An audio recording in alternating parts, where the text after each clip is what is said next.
Hi. It is Tuesday. Good Lord. What day is it? Tuesday, October 18th, 2011.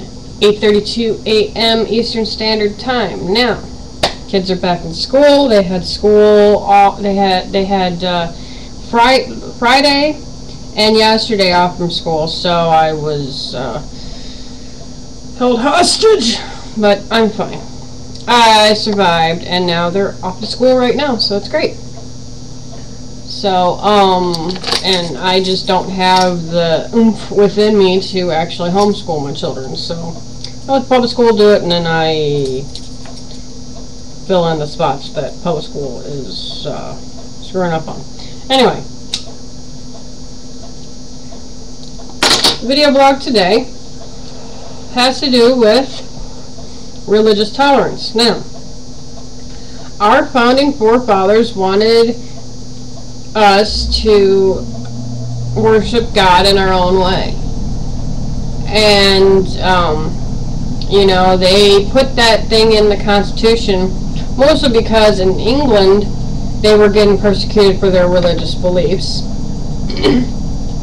And also they probably had the foresight to realize that, hey, you know what, in this country that we're dreaming of in our hearts and minds, you know, we want people from all walks of life and different religions to be able to worship God as they see God.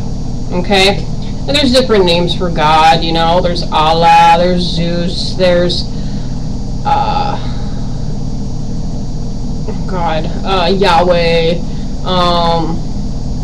you know, God goes by different names. And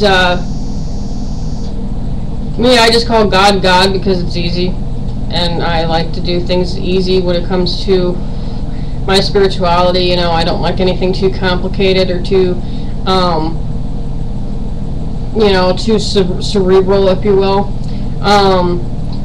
It's kind of funny. The other day, I was filling out some paperwork, and one of the questions said religious affiliation. And I looked at those words, and I was like, I'm not religious. What do I put down? And I asked the lady, I said, you know, I really don't know what to put down for this. And she said, oh, honey, you can put down anything. It's like, anything? She's like, yeah. She's like, it's okay. It's just, you know, it's just a survey. She's like, you could just put NA, not applicable if you want.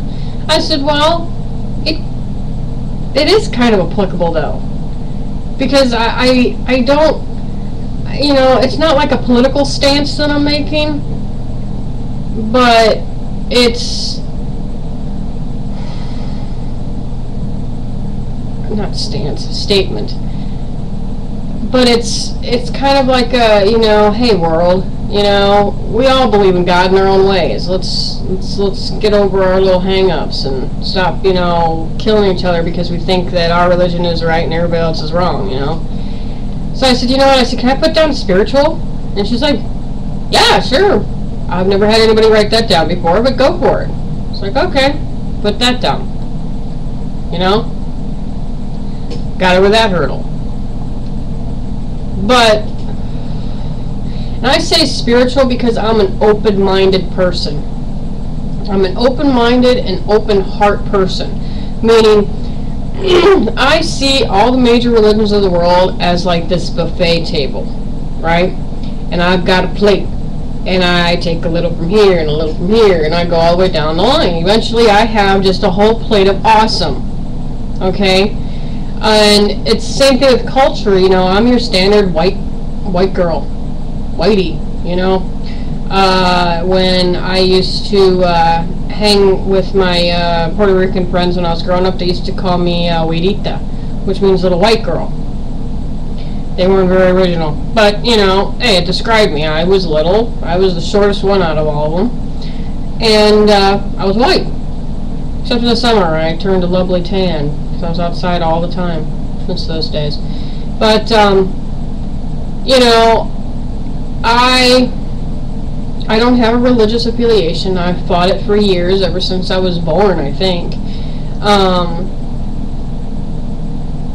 My dad is a very conservative, born-again Christian, but he's the type of person where I have taught him over the years to be more accepting and more tolerant of other people and their spiritual beliefs.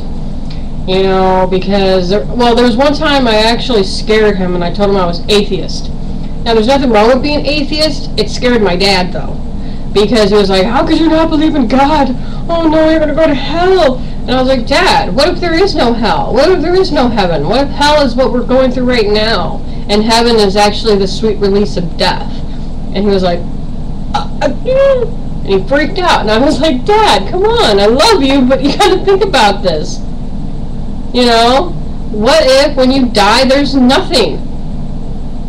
And he just, you know, he sat there and he's like, oh, there has to be something. Jesus is waiting for me. He wants me to come home. And it's like, okay, well, all right, you know. And I went through a lot of, you know, internal searching for answers, you know. Some answers I tried to find by, you know, trying on different religions like you would try on, like, t-shirts. And part 2 coming right up. Sorry, I am babbling my ass off today.